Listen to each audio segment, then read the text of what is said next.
नमस्कार, मैं हूं रविंद्र जैन और आप देखना शुरू कर चुके हैं सबकी खबर। आज हम मध्य प्रदेश के मुख्यमंत्री शिवराज सिंह चौहान के गृह जिले सीहोर में हैं। शहर जो जिला हेडक्वार्टर है, यहाँ का चुनाव बड़ा रोचक हो गया है क्योंकि यहाँ भारतीय जनता पार्टी में लंबे समय तक रहे रमेश सक्सेना जी का परिवार अब कांग्रेस में आ चुका है। कांग्रेस ने रमेश सक्सेना जी के बेटे शशांक को टिकट दिया है।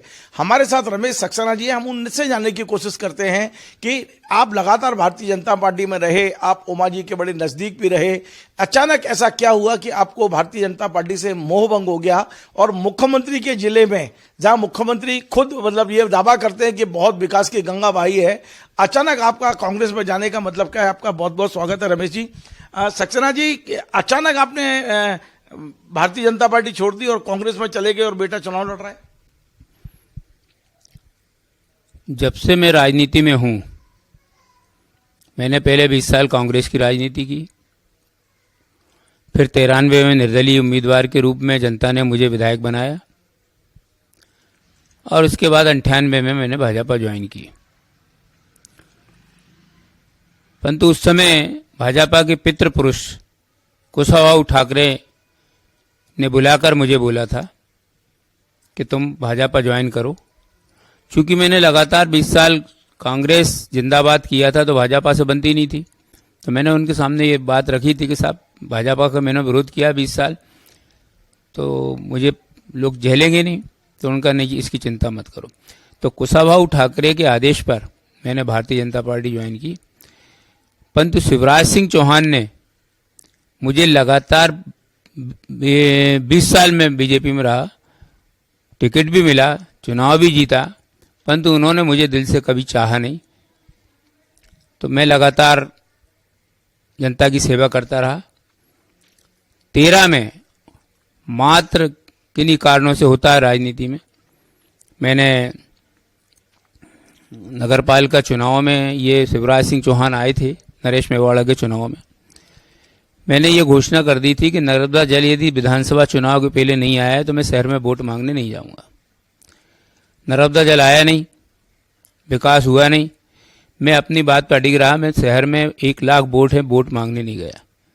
उस कारण मात्र 1600 वोट से श्रीमती मेरी लड़ी थी चुनाव, उषा सक्सेना, वो हारी। मात्र 1600 वोट से हारने के बाद इन्होंने टिकट परिवर्तन कर दिया, सुदेश राय जी को कैंडिडेट डिक्लेयर कर दिया। तब से सब कार्यकर्ताओं ने सोचा कि कहीं ना कहीं इस पार्टी में रहना उचित नहीं है। तब मैंने फिर कमलनाथ जी, क्योंकि कमलनाथ जी से मेरे संबंध बहुत पुराने रहे, लगातार 30 वर्ष से 35 वर्ष से मेरे संबंध रहे। कमलनाथ जी ने मुझे कहा कि कांग्रेस ज्वाइन करो, तो मैंने 18 में कांग्रेस ज्वाइन की और अब कांग्रेस में हूँ। सक्सेना जी, आपका बेटा मेरी जानकारी में है पूरे मध्य प्रदेश में सबसे कम उम्र का कांग्रेस कैंडिडेट है। अभी तो वो पढ़ के कॉलेज से आया है और आपने सीधा राजनीति के दंगल में उतार दिया उसको, अखाड़े में। अब मेरे पास कोई विकल्प नहीं था, क्योंकि राजनीति में दौड़ना बहुत जरूरी हो गया है।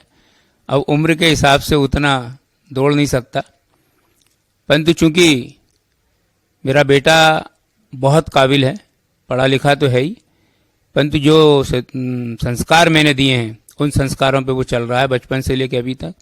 तो मैंने उसको कहा बेटा राजनीति ज्वाइन करो, और लगातार 5 साल से वो पूरा क्षेत्र में सक्रिय है और लगातार बुजुर्गों का आशीर्वाद और नौजवान उससे जुड़ चुका है। देखिए, सीहोर में मतलब बाकी कोई जाना ना जाने पर हम भोपाल में बैठ के देखते हैं, आपका मुकाबला एक बहुत धनाढ्य परिवार से है। पैसे की कमी नहीं है, कार्यकर्ताओं की कमी नहीं है, बड़े बिजनेसमैन हैं, तो एक और पूरा धनबल है। तो आपके पास क्या कोई ऐसा जनबल है कि आप अपने बेटे को जिता लेंगे? उनके पास धनबल है, इसमें कोई दो राय नहीं है, और अपार संपत्ति है, परंतु कार्यकर्ता उनके पास नहीं रह गए हैं। कार्यकर्ता सब भाजपा के नाखुश हैं, घर बैठे हुए हैं, और उसमें से आधे से ज़्यादा शशांक के साथ चुनाव प्रचार में सहयोग कर रहे हैं। जनता का आशीर्वाद पूरा हमारे साथ है, जनता मन बना चुकी है कांग्रेस को वोट देने की, और शशांक के व्यवहार ने जनता को मुग्ध कर दिया है। लेकिन सीहोर में ये माना जाता है कि चुनाव होता है और लास्ट के 2-3 दिन मुख्यमंत्री स्वयं मेहनत करते हैं, मुख्यमंत्री निवास में बैठकर वो यहाँ के लोगों को बुलाते हैं और माहौल एक ऐसा बना देते हैं कि जैसा वो चाहते हैं वैसे ही परिणाम आता है। मेरे चुनाव में तो प्रचार करने एक दिन भी नहीं आए वो, ना कोई सभा ली। लेकिन वो सीएम हाउस में बैठ के तो करते हैं। आपके साथ तो उनका प्रेम कभी रहा ही नहीं। अब वो आएंगे, निश्चित आएंगे, क्योंकि उनके परम चहेते को टिकट दिया है उन्होंने, तो निश्चित आएंगे। परंतु पूरे मध्य प्रदेश में ही शिवराज सिंह जी की साख खत्म हो चुकी है। लगातार 18 वर्षों से जनता परेशान है। महंगाई, बेरोजगारी, भ्रष्टाचार, किसानों की हालत, ये इन्होंने कहा था हम दुगनी कर देंगे आय, जैसी की तैसी पड़ी हुई है। हर वर्ग दुखी है, इसलिए शिवराज सिंह की बात का कोई असर होना नहीं है। एक बहुत महत्वपूर्ण सवाल है, सीहोर के जिला प्रशासन के बारे में ये माना जाता है कि वो सीएम हाउस से संचालित होता है, क्योंकि ये मुख्यमंत्री का जिला है और ये जिला हेडक्वार्टर के जो अधिकारी हैं। तो आपको लगता है कि निष्पक्ष चुनाव होंगे इन अधिकारियों को रहते हुए जो यहाँ पदस्थ हैं, या आपको इससे कोई खतरा भी नजर आता है? नहीं, ये तो रहता है, मुख्यमंत्री का जिला है, मुख्यमंत्री अपनी पसंद के अधिकारियों को रखते हैं। परंतु मेरा ऐसा मानना है कि जो आईएएस आईपीएस रहते हैं डायरेक्ट, वो चुनाव के टाइम ऐसा कोई काम नहीं करते हैं जिससे कि वो निष्पक्ष नहीं दिखें। एक और ये माना जाता है कि मुख्यमंत्री का जिला है और हेडक्वार्टर है, तो विकास का भी हुआ होगा। सीहोर में विकास को लेकर लोगों के क्या विचार है? मुख्यमंत्री, हमने देखा कि अर्जुन सिंह जी ने वहां अपने चोराडोहा इतना विकास कराया, जो भी मुख्यमंत्री रहता है, और बुधनी में शिवराज जी ने भी कराई, लेकिन सीहोर की क्या स्थिति है? माननीय मुख्यमंत्री जी ने बुधनी को ही जिला माना है। ना तो सीहोर विधानसभा में कोई विकास हुआ, ना आष्टा में, ना इच्छा, तीनों विधानसभा उन्होंने ये सोच लिया कि ये मध्य प्रदेश में है ही नहीं। मेरा तो ये मानना है, क्योंकि किसी ना किसी मध्य प्रदेश में विधानसभा में काम हुए हैं, परंतु इन तीनों विधानसभा में कोई काम नहीं हुए। सिर्फ बुधनी में ही विकास हुआ। यहाँ एक मेडिकल कॉलेज स्वीकृत हुआ था, वो भी बुधनी ले गए और यहाँ पर पागल खाना दे दिया। यहाँ क्या पागल खाना बन रहा है? पागल खाना बन रहा है सीहोर में। मतलब आप ये कह रहे हैं कि बात करी थी मेडिकल कॉलेज की और दे दिया पागल खाना? हाँ, स्वीकृत हो चुका था सीहोर में, परंतु अब इन्हें पागल खाना दे के क्या संदेश देना चाहते हैं, ये हमारी समझ के परे है। मतलब सीहोर के लोगों को एक सी आवश्यकता थी या नहीं? अब ये तो माननीय मुख्यमंत्री ही जाने। अच्छा, एक बात यह है, हमने ये देखा भारतीय जनता पार्टी चुनाव बूथ पर लड़ती है और कांग्रेस कहीं ना कहीं हवा में हो जाती है, इसलिए कांग्रेस नुकसान में भी रहती है लंबे समय से।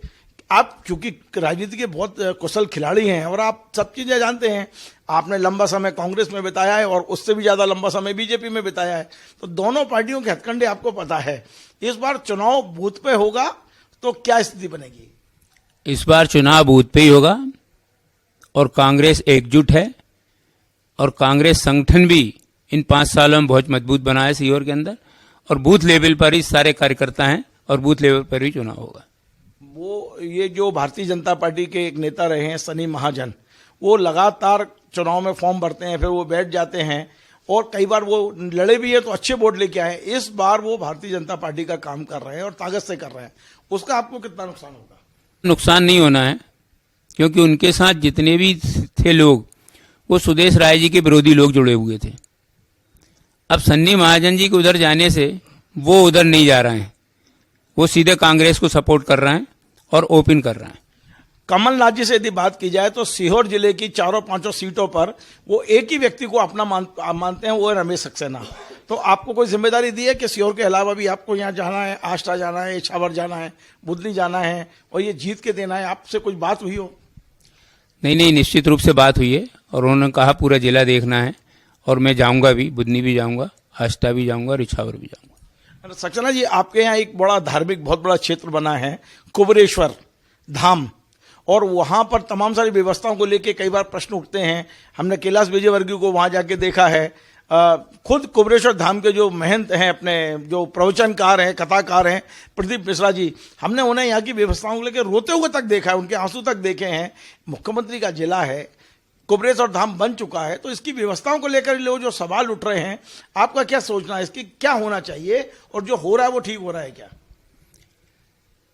देखिए, ये तो एक सीहोर के लिए बड़े गौरव की बात है कि पंडित मिश्रा जी के सानिध्य में कुबेरेश्वर धाम की स्थापना हुई है और आज देश में ही नहीं विदेश में भी नाम है। और सबसे बड़ा काम उन्होंने जो किया है, प्रत्येक परिवार को धर्म से जोड़ा है। जो कभी मंदिर नहीं जाते थे वो आज मंदिर जा रहे हैं। बहुत ही सनातन के लिए अद्भुत काम किया है। परंतु दुर्भाग्य है कि भारतीय जनता पार्टी की सरकार ने उन पर एक कार्यक्रम हुआ था, उसको कार्यक्रम को कथा को रोक दिया था कि आप कथा ही नहीं करेंगे, सिर्फ व्यवस्था को लेकर के अव्यवस्था फैल रही है। तो ये व्यवस्था शासन और प्रशासन का काम है। यात्री आए, कहाँ से आ रहे हैं, कहाँ नहीं आ रहे हैं, कहाँ रोड डाइवर्ट करना है, क्या इंतजाम करना है, ये शासन और प्रशासन की जवाबदारी है। सिर्फ ये बहाना लेके और उन्होंने कथा को ही कलेक्टर एसपी ने जाके रोक दिया था। और उस समय फिर मैंने वीडियो देखा, माननीय मिश्रा जी के आंखों से अश्रु बह रहे थे। फिर मुझे मजबूरी में अपना एक बयान जारी करना पड़ा कि ये स्थिति अंग्रेजों के शासन काल में भी नहीं हुई थी, औरंगजेब के शासन काल में भी नहीं हुई थी सनातन में इस तरह से, जो भारतीय जनता पार्टी के शासन काल में हुई। और उसके बाद से फिर परिस्थितियां बदली और फिर से शासन और प्रशासन का सहयोग मिश्रा जी को मिलने लगा। एक आखिरी सवाल है मेरा और बहुत महत्वपूर्ण सवाल है, वो ये कि भारतीय जनता पार्टी चुनाव को कहीं ना कहीं राममय कर देती है या सनातन।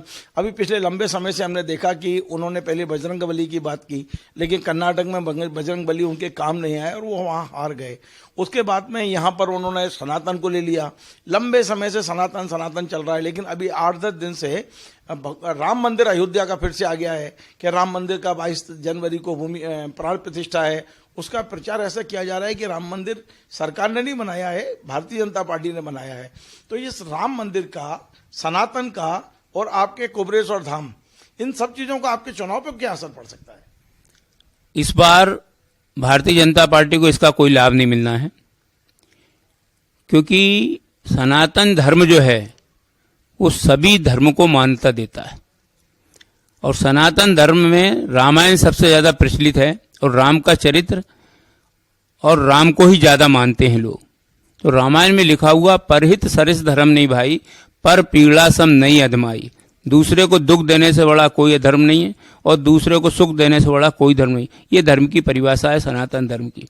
इस पर जो व्यक्ति चलेगा उसको भगवान राम का आशीर्वाद मिलेगा, हनुमान जी का आशीर्वाद मिलेगा। और भारतीय जनता पार्टी ने ये ऐसा कर दिया है कि देश को तोड़ने का काम कर दिया है। किसी को साथ नहीं ले रहे हैं, सिर्फ अपने घमंड में कि हम हैं लंकेश, उस घमंड में डूबे हुए। उनको भगवान राम का आशीर्वाद और हनुमान जी की कृपा नहीं मिलनी है। बहुत बहुत धन्यवाद। तो आप थे रमेश सक्सेना जी। ये सीहोर के एक ऐसे नेता हैं जो किसी भी पार्टी में रहें, लोग इनके साथ रहते हैं। किसी भी पार्टी से जीत के आ सकते हैं, ये बीजेपी से जीत के आ सकते हैं, निर्दलीय आ सकते हैं। अब इन्होंने अपने बेटे को आगे किया और आज बहुत महत्वपूर्ण बात कही है।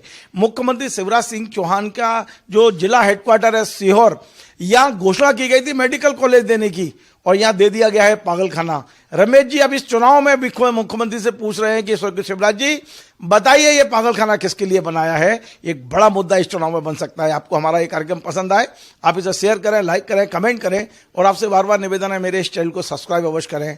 धन्यवाद।